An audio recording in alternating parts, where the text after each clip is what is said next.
Greetings! I, Tantus Naravan Dracovin, your Lord Emperor here at the Dracovin Empire, and welcome. I hope you're ready for another exciting day of diving into the Pathfinder role-playing game system. And of course, if you're joining me live on Twitch, hi, or over on YouTube, also hello over there, you YouTube people, please just remember the usual shtick, like, ring the bell, subscribe, leave a comment, all the stuff that appeases the dark hour. My question today, have any of you actually played a Shoony? Because the fact is, I think I only had one player that ever did play a Shoony, and it's a rarity. But they are a rare species, because that's the ancestry we're talking about today. Shoony! So, why don't we just dive into it all, and talk about the sources where you can look into more information on Shoony. Which there isn't actually a lot. It's kind of quiet on the front of a lot of information for Shoony. But there is some. If you go to the Extinction Curse Adventure Path book, Life's Long Shadow, it has some information on them, kind of introduction, and of course Absalom, the City of Lost Omens. These are the two places that you would find the main information on Shoony, along with some stuff up on Paizo's website. Here's a Shoony. Wow! It is a ancestry of small bipedal humanoids that resemble, I'm going to butcher this word because it's scientific and I butcher a lot of words, brachycephalic dogs. Squishy-faced dogs, I think that it means. They primarily live in small farming communities on the Isle of Korthos. They are unwaveringly optimistic and always see the best in others, seek redemption and forgiveness before violence. But because they are a child of Aroden, with his disappearance, they have declined in numbers dramatically. So they have lost a lot of their people. Not to say that they couldn't come back, but yeah, this connection to this lost god has certainly hurt them.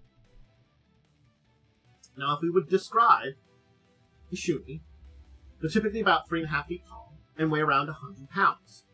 They are squat, furry, with flattened canine faces and wet black noses. Their fur is most commonly fawn or black in color. Though patterns are not uncommon, even the fittest Shoony has kind of a pudgy appearance due to their loose skin. Those that live in colder climates, known as thick-coat Shoonies, have thicker fur that acclimates them to snow and extreme frigid temperatures. They have short, curly tails that sometimes wag involuntarily when they're particularly overwhelmed with happiness or excitement. And similar to dogs, they pant to cool off and have a loiling tongue. And a Shoony with a loiling tongue, I guess, kind of hanging out, is common sight on a warm day. Sexual dimorphism for them is fairly non-existent. Most you'll see as they age, both sexes develop kind of gray facial fur, wrinkly skin, and frail joints. But otherwise, basically, when a female would be in late stages of pregnancy, you'd be able to tell the difference very easily. Or you would have to know the tiny differences between them to tell them apart. It's very mild in dimorphism. Not non-existent, just not. Now, though they are small in numbers in comparison to many at this point in time, a rare species, it does not mean that there are some that leave their homelands and become adventurers. It's just the thing that your average Shoony that would be willing to leave their homeland and their friends and face the unknown, well, these adventurous Shoony typically have very dramatic or life-altering events that have happened to them. Sometimes even tragic events that have driven them to this path. It is said, though, that there are some Shoony that do travel in search of riches to bring back home, to avenge a kinfolk, and these adventurers show courage and ingenuity that earn them a place in many legends of people. Many of them aim towards being things like fighters who hone their skills and become stalwart defenders of friends. There are those that pursue theology and become clerics or champions. And there are even some that go into hunting and foraging, druids and rangers. So there really isn't a particular class that they necessarily go into. But yes, a typical Shoony will find that adventuresome. off. Now we can talk about a little bit about their generalized culture that we know about. From the main settlements we find on the island of Korthos. They typically live in small farming communities. These communities tend to be nearly, at most 100 in population, so very small. They're communally driven. And they also see ways to basically reduce their environmental impact. And they place very high value in improving the ecosystem around them. So they, similar to some other species, some other ancestries, like the idea of living with the environment they are, even as farming beings. To a Shoony, to the people, nothing is more important than the community around them, and of course the environment which just supports pacifism, empathy, loyalty, generosity are values that are preserved within their society. And these traits may have contributed to the decline as the world has grown hostile and violent in a lot of ways post Aroden's death. Unfortunately. A lot of things, monsters, natural disasters, exploitation by others, war, they've all led to losses. Shoony clans often trade for resources they lack, like metal tools, weapons, and armor, and they deeply value both the tools and their trade relationships. Their primary staple crops are barley and beans, but they are most renowned for their rumored enhancing qualities of their finhut ferns, cabbages, and carrots. And only Shoonies know the secrets of cultivating these extraordinary properties out of these products. Now, their society, being agrarian, is vulnerable to poor producing seasons, which can leave them with few resources for bartering. And due to the scarcity of weapons, most are kept in service of their community's militia, and the weapons are traditionally passed down between generations. A Shoony is mature between the ages of 8 and 10, and it's rare to find a village elder over the age of 50. Doesn't mean you couldn't find one, but they are definitely on the back end of their life at that one time. And despite the brevity of these lifespans, they actually have a rosy outlook in life, even in the toughest of times. They rely on the close ties with loved ones, beauty of the natural world, and the rewards of hard work to lift them in the face of adversity. The leadership of their communities tends to be hierarchical, with the hierarchy responsible for leading communities' defense and preferable evacuation when necessary. The eldest child of the previous hierarch inherits rulership, and should a previous hierarch leave no heirs, should he elect a hierarch to a life-arm position. So yes, if there's not someone to replace the person that was in charge, we'll elect you.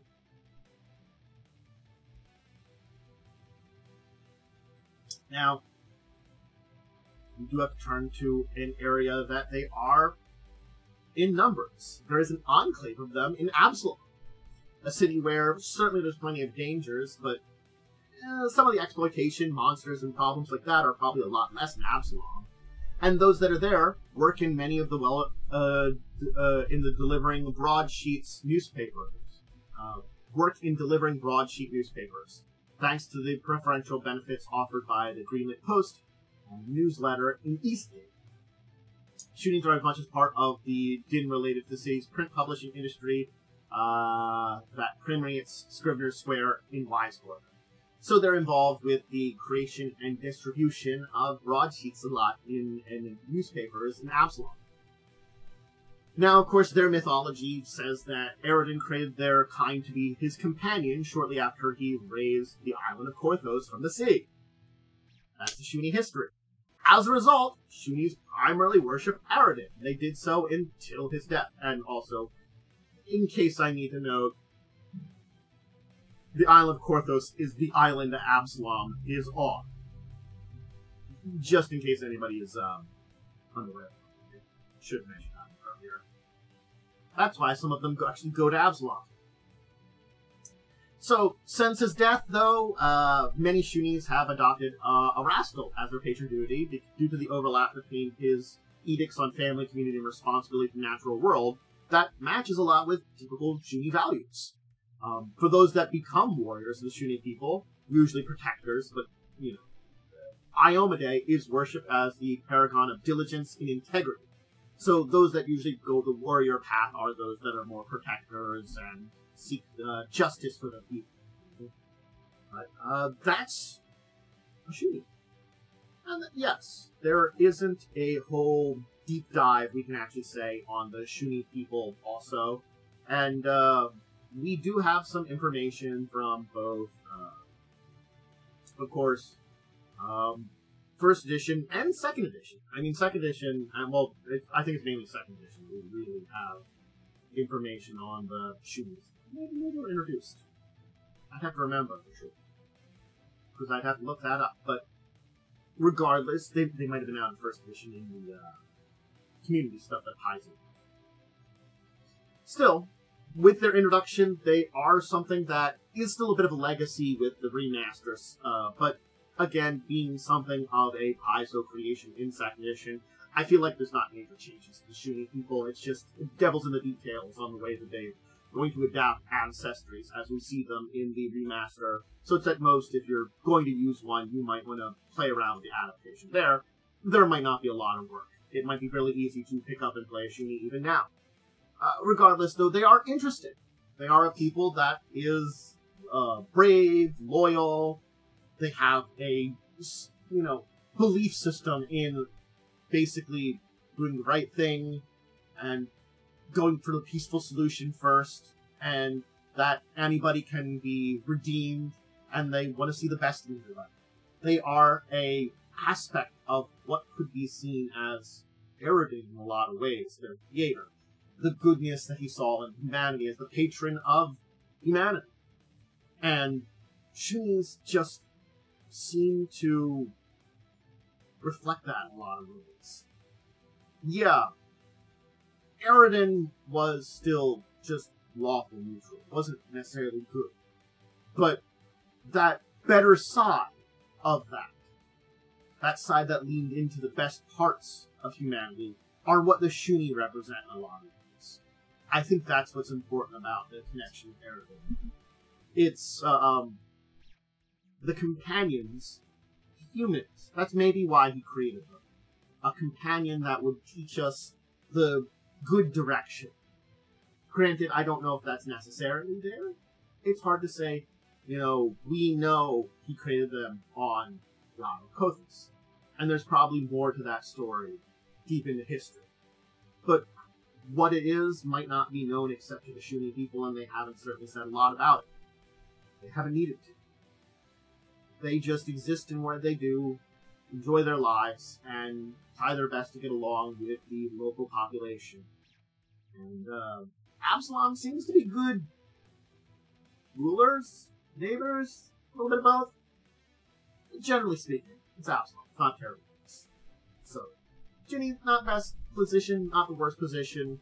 Maybe they'll have a comeback, maybe they won't. We'll just have to see in the future. But we'll leave it there, and I'm saying until the next time, I hope you enjoyed this video, whether you enjoyed me live or recording or later on YouTube. You can always check out my other stuff if you want to check me out live, rather than check it out on YouTube later on, which all these things go up there. Tuesdays, Thursdays, and Fridays are my tabletop recordings, with Thursdays being my Pathfinder day, where I record all the Pathfinder stuff. And then I have a live play of Pathfinder First Edition on Wednesdays at 9 p.m. UST, Crimson Queen. And we do a tabletop discussion show / podcast on Saturdays at 6 p.m. Again, all these go up on YouTube, so you can check them out there. I also have social media link below, and I do some other stuff on Twitch, games and hacking on too. I know you're really mostly tabletop stuff. Wink, wink, haha. Anyway, I'll leave it there, and I'll say until the next time we chat about this or any other topic like this, I bid all of you out there a deep and wonderful farewell.